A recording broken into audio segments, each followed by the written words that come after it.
අරහතෝ සම්මා සම්බුද්දස්ස.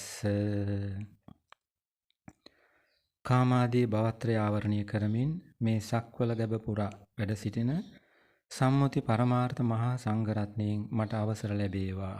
සාදු. මුලින්ම සියලු දෙනාට සුබ දවසක් ප්‍රාර්ථනා කරනවා. පෙම්වතිය කොහොමද යන්න තමා මේ නාලිකාවෙන් නම. තරුණ පිරිස් ඇද බැඳ ගැනීමට නම එහෙම යෙදුවට මෙය බුදුදහමේ සුවිශේෂී පැත්තක් ආවරණය කරන නාලිකාවක්. ඒ නිසයි ආරම්භයේදීම මහා සංඝරත්නයෙන් අවසර ගත්තෙත්. නමුත් නුවණ තියේ නම් ජාති ආගම් ભેදයකින් තොරව ඕනෑම කෙනෙකුට මේන් සෙත සලස ගන්න පුළුවන්. එයත් හුදු සෙතක් නෙමෙයි, මෙලොව එලොව ලෝකෝත්තර යන ත්‍යංශයෙන්ම වන සෙතක්. අද කරන්නේ ප්‍රවේශයේ සකසා ගැනීම. මදකට මේ වීඩියෝවෙන් මෙතෙක් පෙන්වූ දේවල් යලි මතක් කරන්නම්. පළමුව මාත්‍රයකින් නමුත් බුදු පියාණන්ට වන්දනා කරලා සියලු සත්වයින්ට මෙත් වැඩුවා. දන්න තරමින් හැම කෙනෙක්ම පිළිගැනීම තමයි දෙවනුව කළේ. තෙවනුව කළේ ආනන්දයෙන් ප්‍රඥාවට යන නාලිකාවේ නම පෙන්වීම. දේශන දෙක තුනක් නරඹන අහන විට දැනේවි ආනන්දයෙන් ප්‍රඥාවට යන බව.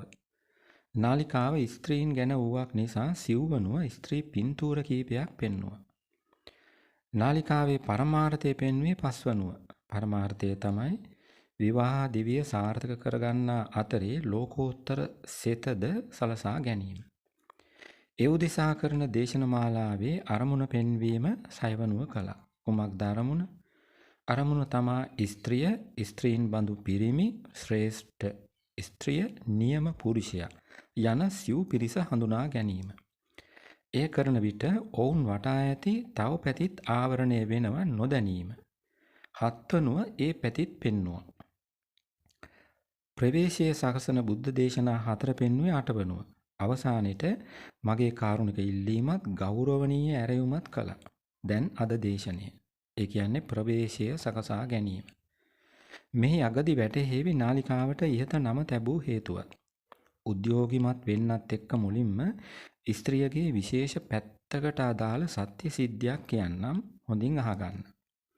ඒක සඳහන් වෙන්නේ මහා වග්ගපාලිය කියන විනය පිටක ග්‍රන්ථයේ. කතා නායිකාවගේ නම සුප්පියා.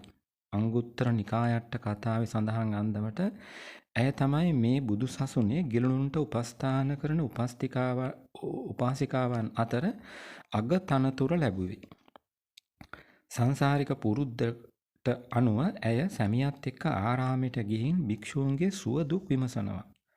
දිනක් එසේ යන අතරේ එක් භික්ෂුවක් උපාසිකාවනි, විරේක බෙහෙතක් පානය කර සිටින මට මස් රසයෙන් ප්‍රයෝජනයක් ඇතැයි කියා කිව්වා. ඒ කියන්නේ මස් කන්න ආසයි කියන එක. හොඳමයි කී ඇය මැදුරට ගිහින් මස් ටිකක් ගෙන්න ගන්න මෙහෙකාරිය කඩපිලට යවුවා. එදා මස් කඩ වහපු දවසක්. මෙහෙකාරිය ආපසු ආවේ හිස් අතින්. කනස්සල්ලටපත් උපාසිකාව මෙහෙම හිතුවා. මස් රසය නොලබන ඒ භික්ෂුවගේ රෝගය වැඩි වෙන්න පුළුවන්. නැතිනම් උන්වහන්සේ අපවත් වෙන්නත් බැරි නෑ. දීමට පොරොන්දු වී නොදෙන එක මට සුදුසු දෙයක් නෙමෙයි. එහෙම හිතපු ඇය කාමරයට ගිහින් තම කලවයෙන් මස් කොටසක් කපාගෙන ඇවිත් මෙය උයලා ගිලන් භික්ෂුවට යවන්නේයි මෙහෙකාරියට කිව්වා. කියා සායනේ වැතිරුණා. මෙහෙකාරිය ස්වාමි දියණියගේ උපදේශය ඉටු කළා. ගිලන් භික්ෂුවද නොවිමසාම ඒවා වැළඳුවා. කටයුත්තකට එළියට ගොස් සිටි උපාසක මහතා ආපසු එන විට මැදුරම නිහඬයි. විමසා සියල්ල දැනගත් ඔහු සතුටින් ඔද වැඩි වහා බුදු පියාණන් කරා ගොස් මෙහෙම කිව්වා. බුදු පියාණනි, පුදුම දෙයක්. බුදු පියාණනි, පෙර නොවිච්ච දෙයක්. සුප්පියා උපාසිකාව නිර්වශේෂයෙන්ම ශ්‍රද්ධාවන්තයි. නිර්වශේෂයෙන්ම ප්‍රසන්නයි. තමන්ගේ මස් මෙසේ පරිත්‍යාග කරන ලද්දේ නම් මෑ විසින් නොදිය හැකි අන්දයක් නැත. එසේ කී උපාසක මහතා පසුදින දානය සඳහා මැදුරට වඩින ලෙසත් ආරාධනා කළා. එය අනුව භික්ෂූන් පිරිවරා මැදුරට වැඩි බුදු පියාණන්ගේ ඇරයුමෙන් උපාසිකාව එළියට පැමිණියා. පැමිණ ඇගේ දෑසින් බුදු පියාණන්ව දකිත්ම කලවේ තිබූ තුවාලය ගොඩ වී මනා සිවිය ඇති වුණා. ලෝමත් හටගත්තා. ඇගේ සියලු දුක් වේදනාවනුත් නිවී ගියා. බලන්න ආශ්චර්යයි. දන් වළඳා අරමට වැඩි බුදු පියාණන් මස් කෑ රෝගී භික්ෂුව කැඳවා මෙහෙම ගර්හා කළා. හිස් පුරුෂය, ඔබ කෙසේනම් නොයිමසා මස් වැළඳුවේද? හිස් පුරුෂය, ඔබ වළඳා ඇත්තේ මනුෂ්‍ය මාංශයකි. හිස් පුරුෂය, මෙය නොපැහැදුණු අයගේ පැහැදීම පිණිස හෝ පැහැදුණු අයගේ වැඩි පැහැදීම පිණිස වූවක් නොවේ. එසේ ගර්හා කළ බුදු පියාණන් මහණනි, ශ්‍රද්ධාවන්ත මිනිස්සු තම මස්ද පුදති කියා වදාරලා මිනී මස් ඇතුළු මස් 10ක් අනුභව කිරීම තහනම් කොට ශික්ෂාපද පැනෙව්වා. දැන් දේශනයට පෙර මූලාශ්‍රය 1 හා 2 ලෙසින් පෙන්වූ බුද්ධ දේශනා දෙකට අවධානය යොමු කරමු. කලුණයා උපමාවට තබා කර ඇති ඒ දේශනා දෙක තුල තියෙනවා ස්ත්‍රියගේ ලක්ෂණ 9ක්. මාගමගේ හෙවත් ස්ත්‍රියගේ ආදීනව කියා නම් කර ඇති ඒවා ඇහෙන්නත් සලසනවා. හොඳින් කන් දෙන්න. ස්ත්‍රිය කිපින සුළුයි, අපවිත්‍රයි, දුර්ගන්ධයි, නිදාගනි, බිය උපදවයි, මිත්‍ර ද්‍රෝහී වේ, වෛර බඳින සුළුයි, ගෝර විෂ සහිතයි, දිව් දෙකක් ඇත්තීය. ඔය තමයි ලක්ෂණ 9. ඔය ටික අහපු ගමන් ස්ත්‍රියක් නම් බුදු පියාණන් ගැන අහිතක් ඇති කරගන්නත් පුළුවන්. කලබල වී එහෙම තීරණ නොගෙන දැනට කරන්න තියෙන්නේ මුලදී කී සත්‍ය සිද්ධියත් සමග ඒ ලක්ෂණ සසඳා බැලීමයි. කොහොමද බලන්නේ? බලන්නේ මෙහෙම. සූත්‍ර දෙකකින් ස්ත්‍රියගේ නරක පැත්තේ ලක්ෂණ 9ක් වදාරන බුදු පියාණන්ම ඉහත කතාවේදී ස්ත්‍රියක්ම වූ සුප්පියාට ප්‍රශංසා කළේ ඇයි? තම මස් දුන්න නිසාමද? අනෙක් පැත්තෙන් ඒ මස් වැළඳූ භික්ෂුවට අවම වශයෙන් භික්ෂුව කියාවත් අමතන්නේ නැතුව හිස් පුරුෂයා කියලා ඇමතුවේ ඇයි? මිනී මස් වැළඳූ නිසාමද එහෙම ඇමතුවේ? ඉහත කී තැන් දෙක, ඒ කියන්නේ සුප්පියාට කළ ප්‍රශංසාව හා දේශනා දෙකක සඳහන් ස්ත්‍රියගේ ලක්ෂණ 9 මත ඔය විදියට හරව තව ප්‍රශ්න ඔස්සේත් නුවණ මෙහෙවන්න පුළුවන්. අන්න එහෙම නුවණ මෙහෙවනකොට නිවැරදිව දැනගත යුතු බවට මතුවෙන පැති හෙවත් ශේස්ත්‍ර කීපයක් තමා නාලිකාවෙන් ආවරණය කරන පැති කියා දේශනයට පෙර පෙන්වුවේ. ඉදිරි දේශන සැලසුම් වෙන්නේ ඒ මත නිසා ඒ පැති එකතු කරගත් අන්දම ඇහෙන්න සලසන. හොඳින් කන් දෙන්න. මේ වන විට ලොවේ බුද්ධිමතුන් පොදුවේ ස්ත්‍රිය හඳුනාගෙන ඇති අන්දම වටහා ගැනීම 1. පොදු තත්වයේ එහෙම වුණාට විශේෂයෙන් බුදු පියාණන් ස්ත්‍රිය හා ශ්‍රේෂ්ඨ ස්ත්‍රිය ලෙස බෙදා ඇති තැනට අවධානය යොමු කිරීම 2. බුදු පියාණන් කලුණයා උපමාවට තබා කර ඇති ඉහත බඳු දේශනාවලින් කියන ස්ත්‍රියගේ සාමාන්‍ය ගතිවලට හේතුව වටහා ගැනීම තමයි 3. ස්ත්‍රී පැත්ත සම්බන්ධයෙන් පමණක් නෙමේ පුරුෂ පැත්තෙනුත් බුදු පියාණන් වෙන්කර දැක්වීමක් කරලා තියෙනවා. පාලියෙන් මෝග පුරුෂයා කියාද සිංහලෙන් හිස් පුරුෂයා කියාද කියන පුරුෂයා එක්කෙනෙක්. බුදු පියාණන් මගේ පුතා කියා ආදරයෙන් අමතා ඇති තැන ඉන්නේ තව පුරුෂයෙක්. එයා තමා නියම පුරුෂයා. ඒ දෙන්න ගැන දැනගත යුතුයි.